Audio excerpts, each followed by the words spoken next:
Pada episode sebelumnya, markas cleaner kedatangan tamu dari Redhorn. Kyoka ke sana demi mencari manusia langit. Tapi Rudo, Guita, Diar, dan Remlin, mereka berempat sedang berada di kota Lubang. Pembelian tinta berhasil dan mereka melanjutkan ke kota Kanvas. Hari sudah malam ketika mereka sampai di sana. Remlin sangat capek karena harus berjalan kaki dari kota Lubang. Remlin langsung tergeletak setelah sampai di pintu masuk kota Kanvas.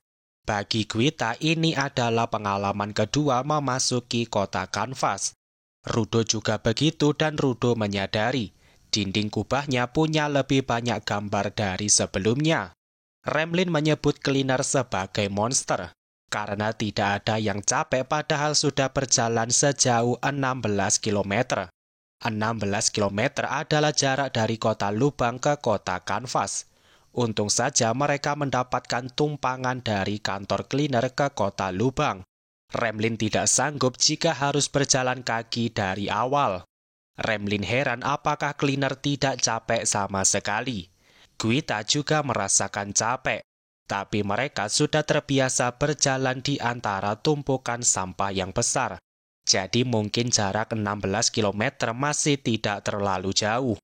Kemarahan Remlin bertambah setelah melihat wali kota sudah ada di sini. Pasti wali kota menggunakan mobil untuk kembali.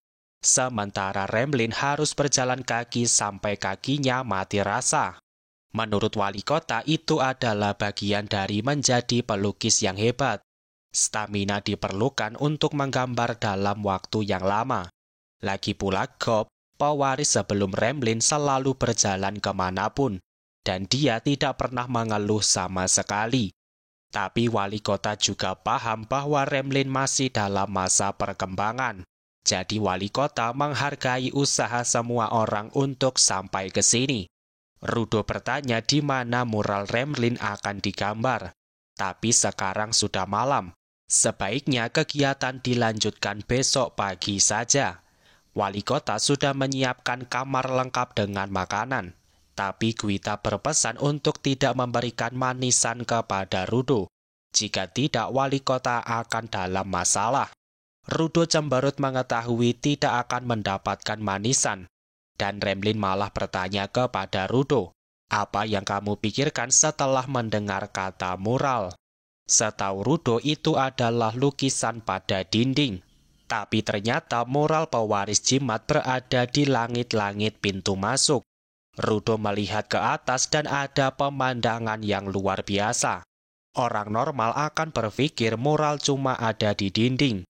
Mereka akan mencarinya tapi tidak ketemu. Coba bayangkan ekspresi orang yang kaget setelah mengetahui muralnya ada di atas. Itu adalah sesuatu yang menarik dan Remlin yakin Macaca Aikol, sang pemilik jimat pertama, pasti berpikir seperti itu. Rudo agak malu karena masuk ke dalam jebakan. Setelahnya, Bro dan Engine muncul tanpa permisi. Mereka juga kagum melihat mural pewaris yang ada di atas. Baru kali ini mereka melihatnya ketika malam. Ternyata lukisannya bisa terlihat lebih jelas. Rudo tentu kaget kenapa Bro dan Engine tiba-tiba ada di sini. Sementara Remlin masih dendam dan bertanya, apa Bro dan Engine ke sini menggunakan mobil? Bro menjelaskan tugas mereka adalah mengawasi anak-anak. Jadi mereka juga berjalan dari kota Lubang sampai ke sini. Terlebih ada anggota Rider yang juga mengikuti dari jauh. Tapi tenang saja karena kota Kanvas punya pelindung anti orang jahat. Jadi Fu tidak akan bisa masuk jika punya tujuan yang jahat. Engine bertanya apa lukisan di ujung adalah buatan Gob. Itu benar dan semua pewaris melukis dengan urutan yang sudah ditentukan. Nantinya Remlin akan melukis di sebelah lukisan Gob. Dan lukisan pertama adalah yang berada di ujung paling awal. Pewaris jimat akan menggambar sesuai dengan perasaan, pemikiran, dan latar sejarah dari kehidupan masing-masing. Jadi setiap gambar akan mewakili kejadian sejarah pada masa itu. Semua orang melihat lukisan dari pemilik jimat pertama. Rasanya gambar itu punya banyak sekali informasi di dalamnya. Tapi yang paling mencuri perhatian adalah gambar Watchmen series. Bagaimana ceritanya pemilik jimat pertama mengetahui tentang Watchmen? Tapi Remlin balik bertanya, bagaimana cara Rudo mendapatkan sarung tangan Watchmen? Remlin baru menyadarinya sekarang. Dan Remlin bertanya apa Rudo adalah penggemar Undertaker dari zaman dulu. Tapi Rudo tidak tahu apapun tentang Undertaker. Remlin menjelaskan, semua logo di gambar itu adalah teman terbaik dari pemilik jimat pertama. Tapi hanya ada satu nama teman yang diketahui sampai sekarang. Pemilik logo Watchmen yang bernama Undertaker Genis Surebrek. Rudo tambah kaget mendengarnya, karena nama lengkap Rudo adalah Rudo Surebrek. Apakah Rudo punya hubungan dengan pemilik Watchmen yang sebelumnya? Tapi sebelum itu kita kembali dulu ke kantor cleaner. Tujuan Kyoka sudah jelas adalah mencari manusia langit. Kyoka ingin informasi yang Rudo miliki tentang surga, dari sejarah sampai DNA manusia langit. Kyoka ingin melakukan penelitian dan mencari tahu semua yang bisa didapatkan. Semua itu demi kepentingan seluruh manusia. Dalam sejarah manusia ada yang disebut dengan abad kekosongan. Sampai sekarang apa yang terjadi pada masa itu belum diketahui. Jadi Kyoka berharap kehadiran Rudo bisa menjawab semua misteri yang ada. Dan Arha diminta untuk bekerja sama. Tapi Arha menolaknya karena Rudo adalah bagian dari cleaner. Rudo juga melakukan pekerjaannya sebagai cleaner. Dan Rudo belum pernah melakukan tindak kejahatan selama di permukaan. Jadi Helgar tidak punya alasan untuk membawa Rudo begitu saja. Arha yakin Helgar tidak boleh memberikan tekanan kepada warga sipil yang tidak bersalah. Kyoka sadar dia terlalu gegabah. Kyoka hanya ingin mengetahui apa hubungan langit dengan permukaan. Tapi sepertinya semua itu belum bisa terjawab sekarang. Jadi Kyoka pamit padahal kopinya belum diminum sampai habis. Kyoka merasa tidak bisa bertemu Rudo sekarang.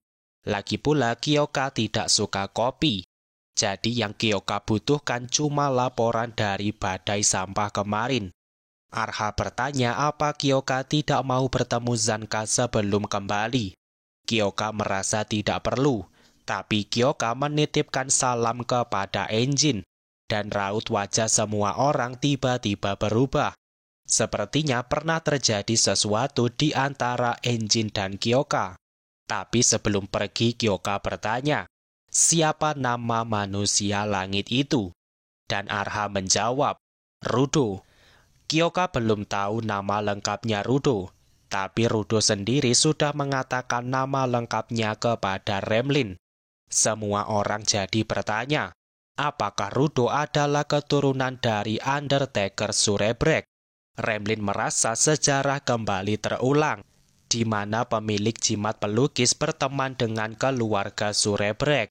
Bro dan Engine masih mencerna apa yang terjadi. Jika nenek moyang Rudo berasal dari permukaan, lalu apa yang dia lakukan di surga? Apakah ada keturunan yang pergi ke surga sendirian? Atau awalnya mereka memang manusia langit yang turun ke permukaan? Bisa jadi Rudo adalah kunci yang penting antara surga dan permukaan. Dan keluarga Rudo yang terdahulu bisa melakukan perjalanan di antara dua dunia. Rudo jadi teringat perkataan Zodil sebelumnya. Zodil berkata setiap seri Watchmen pada awalnya dipakai oleh satu orang manusia. Satu keping saja sudah menghasilkan kekuatan yang besar. Bayangkan jika semua Watchmen kembali dipakai oleh satu orang. Dan jika itu adalah Rudo, mungkin Rudo bisa melewati perbatasan tanpa mati. Sebuah teori yang besar tapi perlu jadi kepikiran. Bagaimana cara Rudo melewati perbatasan sebelumnya? Apakah sebenarnya Rudo sudah mati dan bangkit kembali? Tapi Rudo tidak tahu jawabannya. Jadi sepertinya teori kita sebelumnya masih benar. Satu bagian Watchmen sudah cukup untuk melewati perbatasan dunia. Hanya saja memakai semuanya akan menghasilkan kekuatan yang besar. Dengan mengumpulkan semua Watchmen yang ada, Rudo akan semakin dekat dengan kebenaran. Masalahnya Zodil juga punya tujuan yang sama. Jadi siapa yang lebih dulu bisa mengumpulkan semuanya? Dengan begini, Amo akan menjadi puzzle yang penting. Amo mengenal malaikat yang bisa melewati perbatasan dunia. Informasi yang Amo miliki pasti sangat berguna. Tapi Rudo tidak suka jika Amo diperlakukan sebagai gudang informasi. Engine paham sudah mengatakan sesuatu yang salah. Tapi alasan Engine peduli kepada Amo memang cuma itu. Dan Rudo sangat marah mendengarnya. Remlin dan wali kota masih mencerna semua informasi yang didapatkan. Remlin bertanya kenapa Rudo ingin pergi ke surga. Rudo baru ingat dia belum memberitahu Remlin bahwa Rudo aslinya adalah manusia langit. Keributan terjadi di kota kanvas dan juga kantor cleaner. Tapi tanpa mereka sadari ada orang yang sedang dipenjara. Dan orang itu adalah Amo. Amo dipenjara dengan tangan yang terikat rantai. Sepertinya Amo sudah cukup lama berada di sana. Amo berjanji tidak akan mengatakan apapun di luar sana. Jadi Amo meminta dilepaskan karena ingin makan kue. Sebenarnya siapa yang menangkap Amo? Apakah itu adalah perbuatan Rider? Temukan jawabannya di video pembahasan selanjutnya. Jangan lupa subscribe supaya Amo bisa selamat. Jadilah bagian dari 20.000 anggota pertama Kerajaan Sains. Oke, sekian dulu video kali ini. Semoga videonya bermanfaat dan sampai jumpa di video selanjutnya.